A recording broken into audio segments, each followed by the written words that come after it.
Sa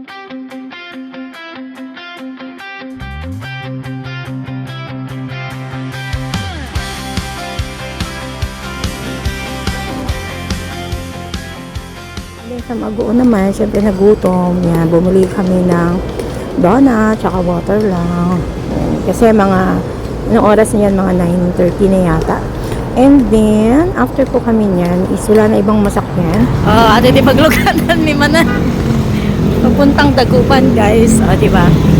Kasi ilang trips po kami.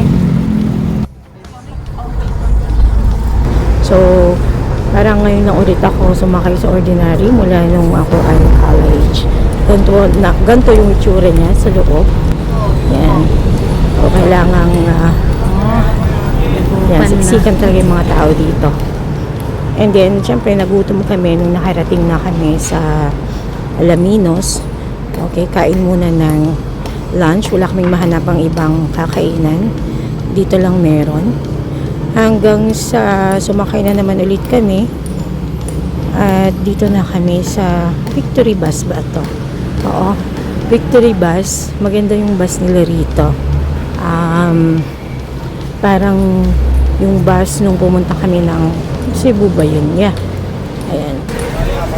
Okay, so Victory. Kailangan lang siyang hindi mo pwedeng ikarga yung mga bagahe mo sa side. So dito lang sa loob.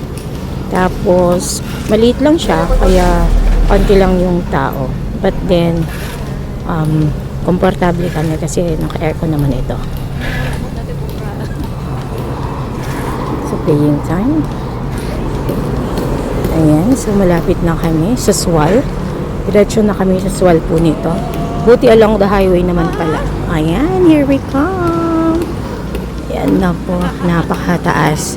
Napakita ko po yung buong area pong ito sa next na vlog po natin tomorrow. Ayan po. So napakalawak po niya. Dito po yung sa harap niya.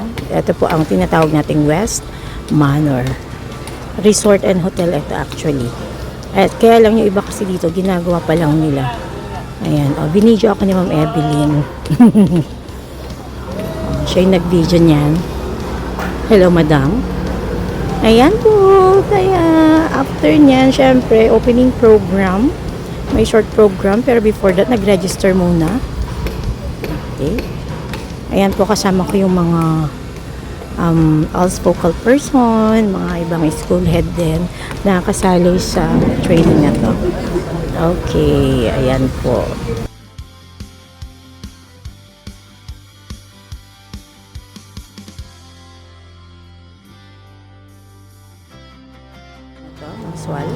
Dito naman sa loob ng aming hotel, okay? Magkakape po muna tayo. Hindi pwedeng matapos ang araw na hindi po tayo nagkakape. Ayan po. So, welcome to West Manor Resort Hotel. Ito naman pala yung bag ko. O, di ba kasya naman yan ng pang 4 days.